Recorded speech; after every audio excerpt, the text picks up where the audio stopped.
오늘도 함께 예배하는 모든 분들을 주님 이름으로 환영하고 축복합니다. 우리 선하신 하나님의 은혜가 충만하시기를 주님 이름으로 또한 축복합니다. 세교부 확신반을 제가 이제 같이 오늘 이제 수료하신 교우분들하고 공부를 했는데요. 네 분 다 개근을 하셨습니다. 한 번 더 박수. 저희가 4주 중에 3주 출석하시면 수료를 인정해 드리거든요. 근데 다 한 분도 안 빠지시고 아주 성실하게 잘 감당하셨습니다. 제가 세교분들하고 같이 이제 공부하면서 매번 기도할 때마다 그런 기도를 합니다. 이 낯선 교회가 날이 갈수록 좀 따뜻해지면 좋겠다. 낯선 교회가 날이 갈수록 편안한 공간이 되었으면 좋겠다. 우리 교우분들께서 함께 그렇게 교회를 따뜻하고 편안한 공간을 만들어 주시기를 또한 부탁드립니다. 오늘은 교회력을 따라서 종료주일로 보내고 있죠. 우리가 오전에 함께 큰 소리로 예배했던 것처럼 호산나 다윗의 이름으로 오시는 이여 찬양하면서 우리는 그렇게 이 날을 종료주일로 보냅니다. 수많은 사람들이 종려나무 가지를 흔들면서 이제 구원하소서 호산나 라고 외치는 이 익숙한 장면은 복음서를 통해서 우리에게 전해지고 있습니다. 오늘 우리가 함께 읽은 마가복음 14장에서 조금 앞으로 거슬러 올라가서 11장에 가면은 마가가 이 장면을 이렇게 전하고 있는 것을 보게 됩니다. 나귀 새끼를 예수께로 끌고 가서 자기들의 겉옷을 그 위에 얹어 놓음에 예수께서 타시니 많은 사람들은 자기들의 겉옷을 또 다른 이들은 들에서 벤 나뭇가지를 길에 펴며 앞에서 가고 뒤에서 따르는 자들이 소리 지르되 호산나 찬송하리로다 주의 이름으로 오시는 이여 찬송하리로다 오는 우리 조상 다윗의 나라여 가장 높은 곳에서 호산나 하더라. 그런데 오늘 이 본문을 보면은 뜻밖에도 종려나무 가지가 등장하지 않습니다. 사실 마태, 마가, 누가 이 세 권의 공간 복음서에서는 사람들이 흔들었던 것이 그저 나뭇가지라고 되어 있죠. 게다가 사람들이 흔들었다고 이야기하지도 않습니다. 옷가지와 함께 길에 펴두었다고 쓰고 있죠. 이 세 권의 복음서에 비해서 비교적 늦게 작성된 것으로 알려져 있는 요한복음에 가서야 이 장면은 우리에게 익숙한 그 장면으로 묘사됩니다. 종려나무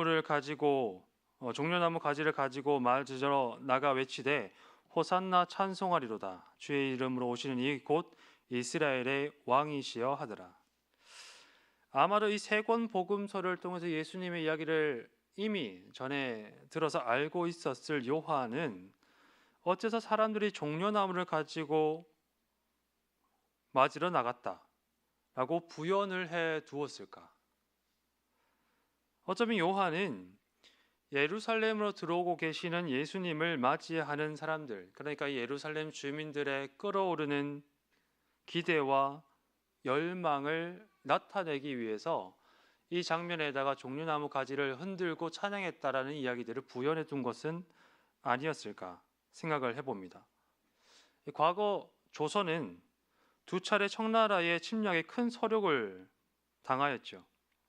명나라와 4대 관계를 맺고 있던 조선은 여진족이 세웠던 청나라가 이 4대부의 예법도 알지 못한다고 해서 오랑캐라고 낮추어 불렀습니다. 그런데 조선은 바로 이 오랑캐들에게 두 번이나 영거푸 전쟁에서 패배를 합니다. 그래서 오랑캐의 난, 호란이라고 부르죠. 그들이 낮춰 부르던 청나라에게 아주 치욕적이고 굴욕적인 패배를 당하게 된 조선. 왕이 궁궐을 버리고 강화도까지 피난을 했지만은 309 고도하면서 패배를 인정해야 했던 그 수치심, 그것을 달랠 길이 없었던 사람들은 당시에 박시전이라는 소설을 통해서 그들이 열망하는 영광과 안녕에 대한 기대와 희망을 나타내곤 했습니다. 현실에서 이미 좌절되어 버린 소망, 그것을 소설로나마 해소하려던 것이었죠. 그 소설 속에서 청나라와의 전쟁에서 승리를 거두고 돌아온 개선군을 맞이하는 백성들의 모습이 묘사됩니다. 그날로 대군을 거느리고 환도하니 조정에서는 교회 백리 밖까지 나아가 개선군을 맞이했다. 백성들은 길가에 가득 모여 꽃을 뿌리며 만세를 외치고 대궐에는 어가가 내려 왕이 친히 개선 장군을 영접하였다. 백성들이 꽃을 뿌리면서 만세를 외치고 성문 밖 백리까지 나아가 우리의 그 수치심을 씻어준 개선 장군들을 영접했다는 것입니다. 어쩌면 이것이 호산나 다윗의 자손이여 외치던 예루살렘의 주민들, 유대인들의 마음이 아니었을까? 요한이 사람들을 받아 손에 종려나무 가지를 쥐었다고 덧붙여 묘사한 까닭은 아니었을까? 로마 제국에게 빼앗긴 짧은 독립에 좌절된 경험을 가진 예루살렘 주민들의 그 열망.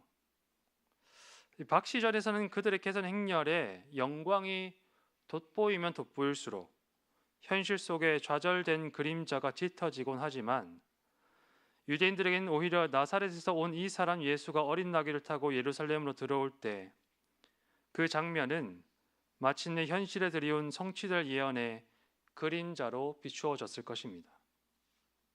사람들은 수백 년 전 스가랴 예언자의 예언을 그 장면을 통해 떠올렸기 때문이죠. 시온에 따라 크게 기뻐할지어다. 예루살렘에 따라 즐거이 부를지어다. 보라, 내 왕이 내게 임하시니 그는 공의로우시며 구원을 베푸시며 겸손하여서 나귀를 타시나니 나귀의 작은 것 곧 나귀 새끼니라. 사람들의 기대와 열망은 전혀 근거 없는 것이 아니었습니다. 2000년 전 팔레스타인에서 예수는, 그리고 갈릴리와 나사렛과 예루살렘에서 예수는 늘, 그리고 언제나 사람들의 필요를 넘치게 채우는 분이셨죠. 늘 사람들의 상상 이상으로 행동했습니다. 그는 5,000명이 넘는 사람들의 궁핍함을 넘치도록 남게 채우시고, 사람들이 손쓰지 못하고 두려워만 하던 귀신 들린 사람을 그의 말로 고쳤습니다. 그는 걷지 못하던 자를 뛰게 하고 보지 못하던 이의 눈을 뜨게 하였죠. 심지어 죽었다 하던 사람을 그가 살려내었다는 소문이 예루살렘 거리에, 팔레스타인 온 지역에 파다하게 들려왔습니다. 사람들은 그런 예수의 일을 눈으로 보고 귀로 듣고 경험했죠. 그리고 마침내 그들의 경험이 예루살렘에 어린 나귀를 타고 들어오는 예수님의 모습과 만나게 됩니다. 예루살렘의 주민들에게 그 자리는 바로 하나님께서 하셨던 그 놀라운 예언의 성취로 다가오고 있었던 것이죠. 그러니 사람들이 어떻게 흥분하지 않을 수 있었을까요? 어떻게 흥분하지 않을 수 있었을까? 하나님께 수백 년 전에 말씀하신 대로 손에 종려나무를 든 사람들에게 구원을 베풀 그들의 왕이 지금 찾아오고 계신 것이죠. 지금까지 그들이 예수께서 행하셨던 그 능력을 눈으로 보았기 때문입니다.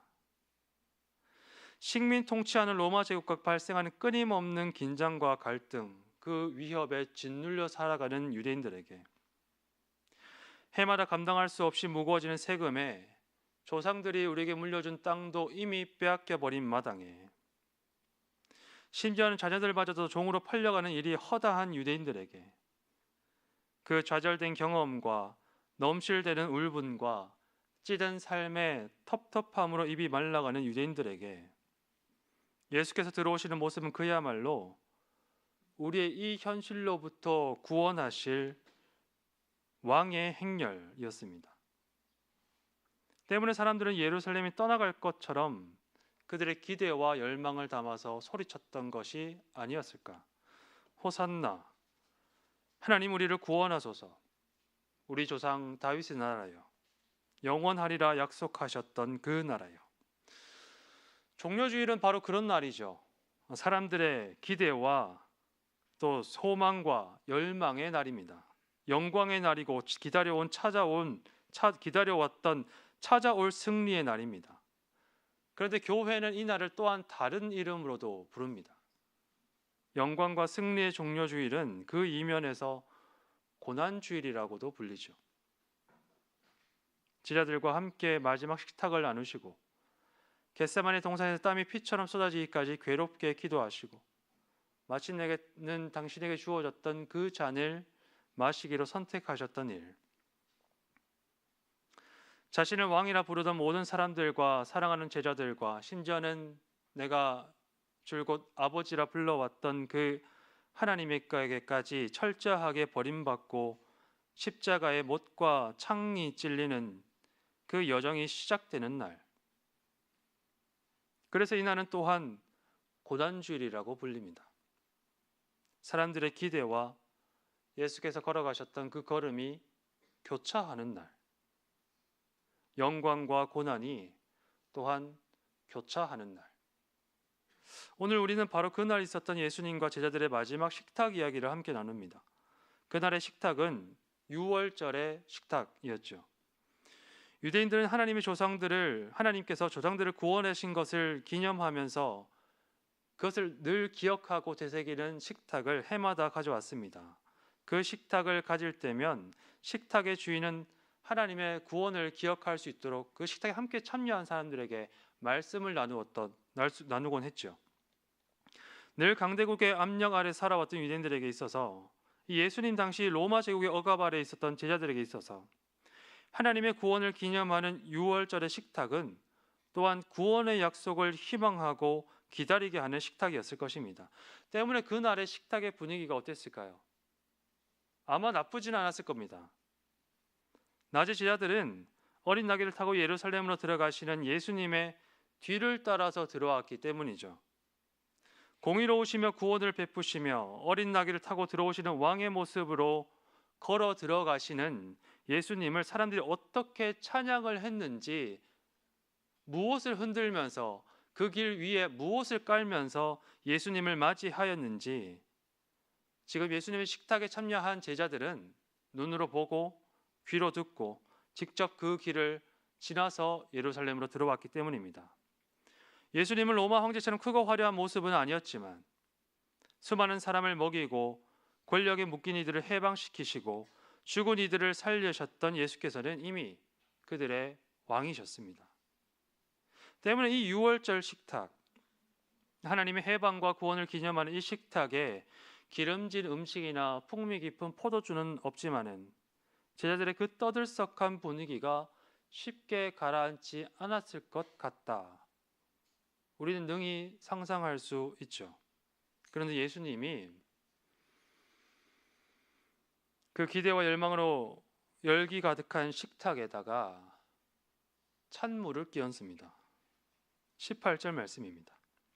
다 앉아 먹을 때에 예수께서 이르시되 내가 진실로 너희 중에 한 사람 곧 나와 함께 먹는 자가 나를 팔리라. 우리가 이 일의 결과를 너무 잘 알다 보니까 어쩌면 긴장감 없이 이 말씀을 지나칠지도 모르겠습니다. 그런데 이것을 제자들의 입장에서 한번 생각해 보았으면 합니다. 어쩌면 제자들 중에 어떤 사람은 이 입으로 가져가던 누룩 들어가지 않은 빵을 떨어뜨릴 만큼 놀라는 제자들도 있지 않았을까? 예수님이 오늘 어떻게 말씀하십니까? 너희 중 한 사람 곧 나와 함께 먹는 자가 나를 팔리라. 앞에 말씀에는 제자들이 피할 수 있는 여지를 주는 것 같습니다. 그러니까 뒤에 말씀은 어떻습니까? 12명들의 제자 모두가 지금 예수님과 함께 식사를 나누고 있지 않습니까? 예수님의 말씀에 12제자 모두가 용의자가 되었습니다. 모두 예수님을 배반할 가능성이 있는 사람이 되었죠. 우리는 어쩌면 사소한 말 한마디에 너무 의미 부여하는 것은 아닐까요? 그러나 가만히 생각해 보면 예루살렘 성문 앞에서의 열기를 띤 채 예수님을 왕으로 따르던 모든 이들이 예수님을 배반하지 않았습니까? 예수님께서 대제사장의 뜰에 신문 받으시던 그날 밤에, 로마 총독에게 신문 받으시던 그날 밤에 십자가를 지고 오르시던 골고다 언덕 위에서, 그리고 그 나무 십자가 위에 모든 제자들이 예수님을 등지고 떠나지 않았던가요? 예수님의 말씀은 틀리지 않았습니다. 그와 더불어 식사를 했던 모든 이들이 그를 버려두었죠. 어쩌면 제자들이 어렴풋이 예수님께서 하고 계신 이 말씀에 자신이 바로 그 사람이라는 마음이 들었던 것 같습니다. 그래서 그들은 선생님께 이렇게 묻죠. 그들이 근심하며 하나씩 하나씩 나는 아니지요 하고 말하기 시작하니, 새 한글 성경에는 이 제자들의 당혹스러움이 더욱 잘 묻어납니다. 설마 저는 아니겠지요. 만일, 상상입니다. 가정입니다. 제가 여기 이제 교회에서 예배를 드리고 있는데 어떤 사건이 발생했습니다. 어떤 사건일지는 각자 한번 알아서 상상을 해보시고요. 그래서 제가 마치 어떤 정말 아주 유명한 명탄용처럼 이렇게 말한다고 한번 생각해 보십시오. 범인은 이 안에 있습니다. 그러면 이게 정상적인 반응일 겁니다. 왜? 나는 범인이 아니니까. 그죠? 나는 범인이 아니니까 웃으실 거예요. 그리고 다른 사람을 한번 생각해 보겠죠. 혹시 저 사람일까? 내가 범인이 아니라고 굳게 확신하는 사람, 내가 그 일에 결코 연루되지 않은 사람은 다른 사람들에게 시선을 돌릴 겁니다. 그런데 오늘 제자들이 어떻게 시선을 돌리고 있습니까? 제자들의 질문은 지금 자신을 향하고 있습니다. 주님, 설마 저는 아니겠죠? 이미 스스로 자신이 바로 그 사람일 수 있겠다는 것을 알았던 것은 아니었을까? 예루살렘으로 들어오시기 전에 세베대의 아들 야고보와 요한은 은밀하게 주님을 찾아가서 청탁합니다. 주님의 영광 중에 우리를 하나는 주의 우편에, 하나는 주님의 좌편에 앉게 하여 주옵소서. 그리고 마가는 이 일 후에 있었던 나머지 10제자들의 반응을 이렇게 남겨두죠. 10제자가 듣고 야고보와 요한에 대하여 화를 내거든. 야고보나 요한이나 나머지 10제자들이나 그리고 예루살렘 성문 앞에서 종려나무로 가지를 흔들었던 사람들이나 모두 똑같이 하나의 기대와 열망으로 예수님의 행렬을 따라왔던 것을 잘 보여주는 장면이 아닐까요? 그러나 그들의 기대와 예수님의 걸음이 예루살렘 성문 그 교차점에서 만나서 이제는 점점 멀어지기만 합니다. 교차점에서 만나면 그 다음 걸음은 멀어지는 길밖에 없습니다. 그리고 자신의 기대와 열망을 아는 제자들은 자신이 바로 그 예수님과 함께 먹고 있는 그 사람임을 알고 있죠. 나와 함께 먹는 이가 나를 팔리라. 이 말은 이제 더 이상은 제자들의 기대와 예수님의 걸음이 만날 수 없다는 것을 드러내고 있습니다. 그래서 예수님 말씀은 여기서 끝나지 않죠. 제가 신학교에 처음 들어가고 처음 성찬식을 갔는데 굉장히 낯설게 다가왔던 풍경이 하나 있습니다. 이 성찬 집례자가 빵을 찢어서 주는데 그 다음에는 잔을 하나만 들고 있는 거죠. 오늘 저희가 오전에 성찬을 하면서 그 수많은 잔들이 예배 마치고 나왔는데 우리는 사람마다 각자의 잔을 들고 마시는 것에 익숙합니다. 그런데 학교에서 성찬을 드릴 때 보니까 집례자가 하나의 잔을 들고 성찬에 참여한 학생들이 저마다 자신의 전병을 잔에 담긴 포도주에 찍어 먹더라는 것이죠. 왜 내가 신앙생활 해오던 교회와 다르게 학교에서는 성찬을 할까? 왜 하나의 잔으로 성찬을 가질까? 제가 무척 궁금해져서 찾아보았습니다. 그랬더니 예수님 당시 식탁에는 포도주가 하나의 대접에 담겨 있었다고 하더라고요. 하나의 빵을 찢어서 하나의 대접에 담긴 포도주에 찍어 먹는 식사. 6월절 전날에 둘러앉았던 예수님과 제자들은 바로 그 식탁을 나누었던 것이죠. 그래서 예수께서 이 말을 덧붙였던 것이 아니었을까? 20절의 말씀입니다. 12 중에 하나 곧 나와 함께 그릇에 손을 넣는 자니라. 여기에 우리 주님의 은혜가 있습니다. 예수님은 자신을 배반할 모든 제자들의 허물을 이렇게 덮으시는 것이죠.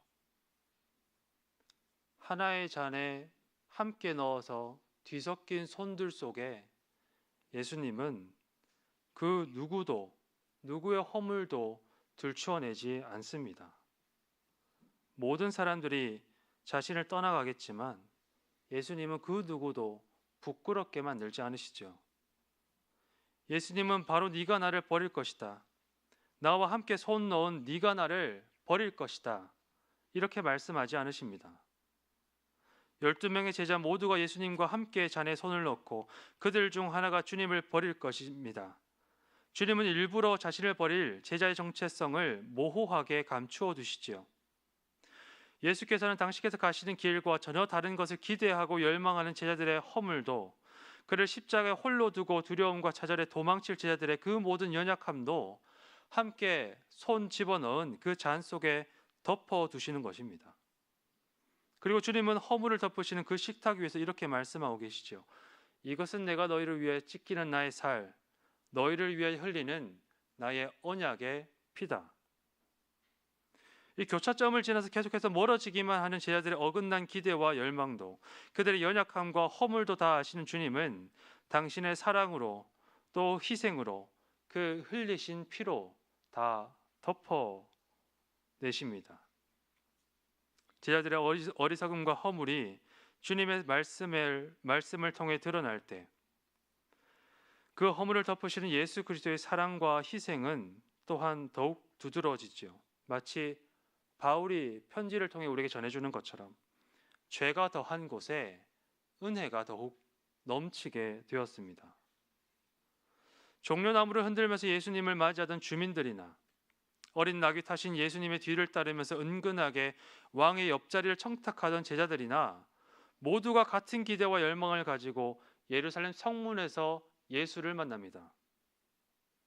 그러나 그 교차점을 지나면 이제 점점 그들의 기대를 안고서 걸어가는 걸음은 예수께서 가시는 그 십자가의 길과 멀어지기만 하겠죠. 예수께서 걸어가시는 걸음과 사람들의 기대는 결코 다시는 만날 수 없는 곳을 향해서 나아갑니다.